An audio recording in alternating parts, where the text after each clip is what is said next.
I can't believe I had to follow Santa. I don't feel like that's fair. I don't have any candy. So I'm not here to talk about Alejandro. I'm here to talk about the birth of my drag persona, Shenanigans Hannigan.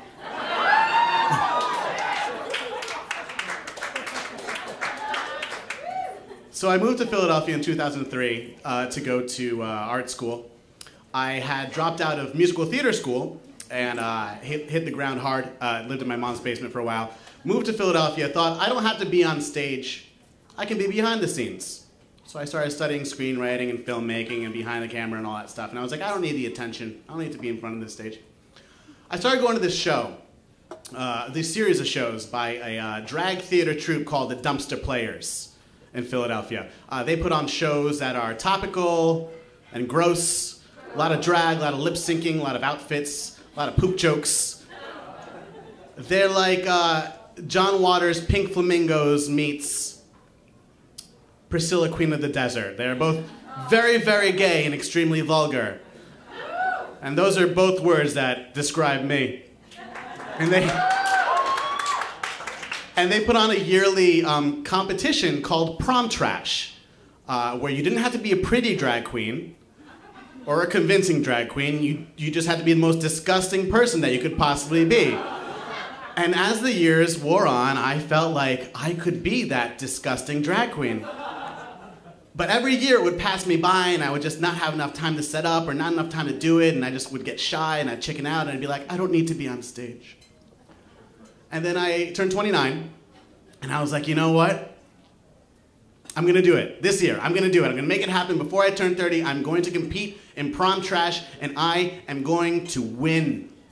And I'm going to get the attention of these dirty drag queens. So I went to Pierre's Costumes in Philadelphia and I picked up an enormous head of plastic blonde hair. And I talked to my friend Jamie and I asked her to lend me a dress. She had this really sweet little Polly Pocket number. It was short and red and tight. It had sequins up top. It fit me so snug. When I put on the dress and the wig, I looked like Kelly Bundy as a swollen tick. Perfect. This is just right for Prom Trash. So I was like, well, I need a little, I need more than the wig, I need more than the dress, I need shoes and accessories. So I enlisted the help of my friend Lance, who is also a drag queen in Philadelphia. I believe his name is Tanya Hardon. So he gave me a pair of pumps that I could walk in, sort of, and some enormous hoop earrings. So I had the dress, I had the shoes, I had the wig, and I realized when I put all that together that there was this sort of an issue kind of like out in front. I had sort of this nubbin poking out of the front of the dress, and I was like, oh, I have to do one of those, I have to do a tuck, which is what drag queens do to hide their candy. But I was like, I didn't really give it too much thought. I'm like, I'm sure it's easy. All these bitches do it. So I called up my friend Paul, he's like 5'4", and he's always parading around his apartment in his underwear. So I knew that he wore briefs. So I was like, Paul, you're tiny. Give me your briefs, and I'll use that to sort of tamp things down a little bit.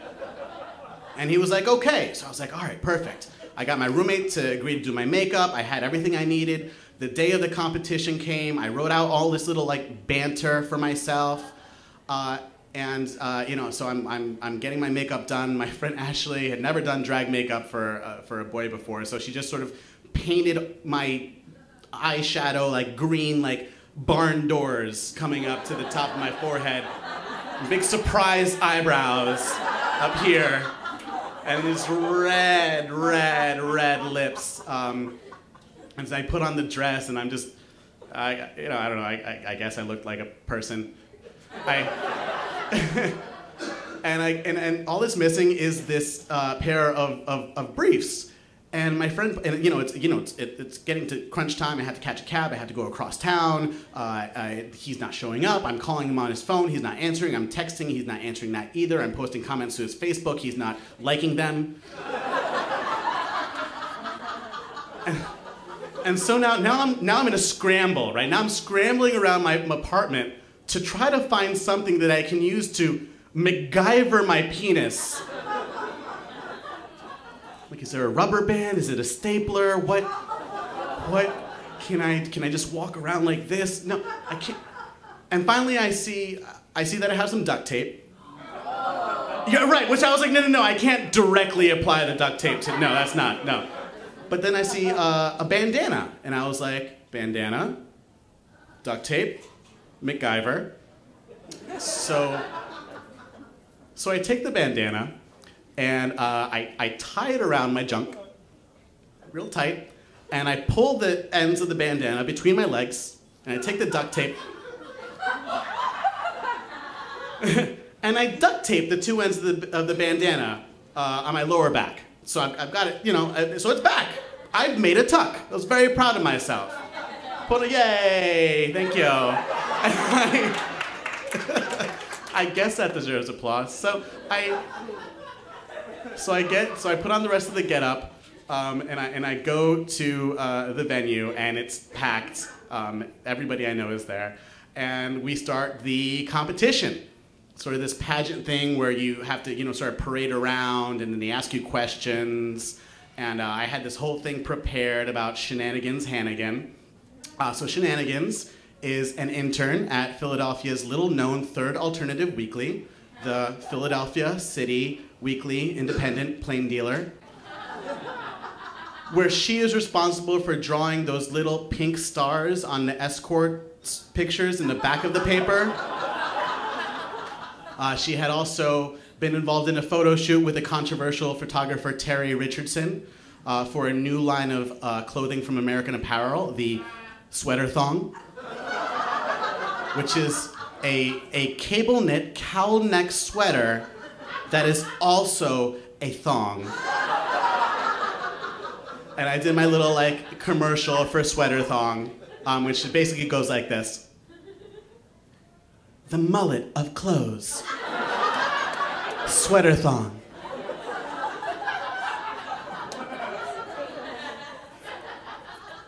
Inappropriate for the weather during any given season. Sweater thong.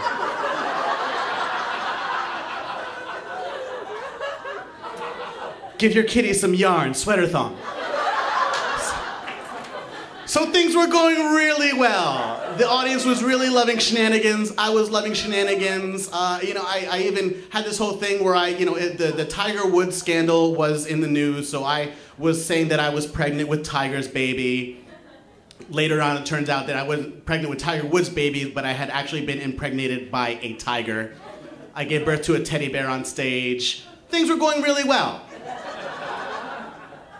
And then I get to the end of the competition, and it's just me and one other drag queen, Mrs. Miller, because Crunchy Bangs and Needles Jones had been eliminated. And Mrs. Miller was a drag queen whose entire outfit consisted of a head wrap and a printed muumuu. That was it.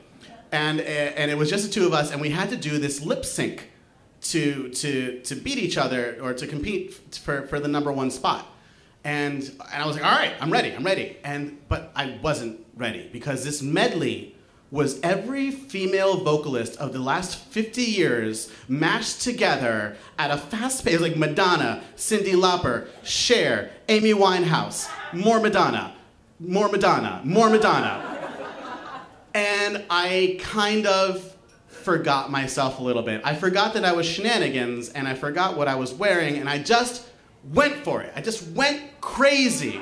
And my wig flew off my head. And the tube socks I had as boobs, they flew off too. And the heels came off also. So I was just thrashing around and sweating and bald-headed with these huge earrings going everywhere. And I was really proud of myself until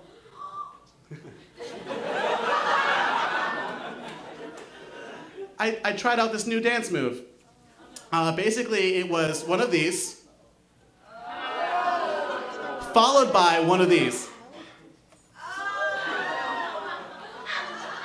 Remember when I told you I had made a tuck? I hadn't made a tuck. I had created a slingshot for my balls.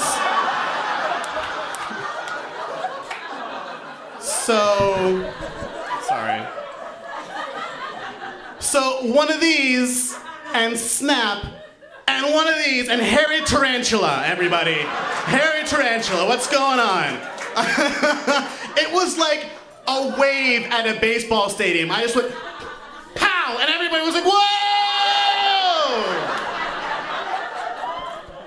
And it wasn't just the strangers there or my casual acquaintances there. It was my friends and my straight friends and my boyfriend and his friends.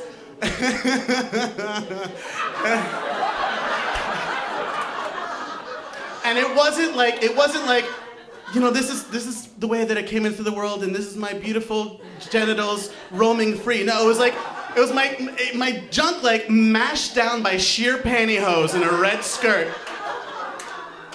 And you know what? No matter how disgusting or you know, divine the drag queen from Pink Flamingos, she was gross, but you never saw her divining rod, right? You're not. Number one unspoken rule of drag is don't show people your penis. I think. So I was a little bit embarrassed about that, and I didn't win.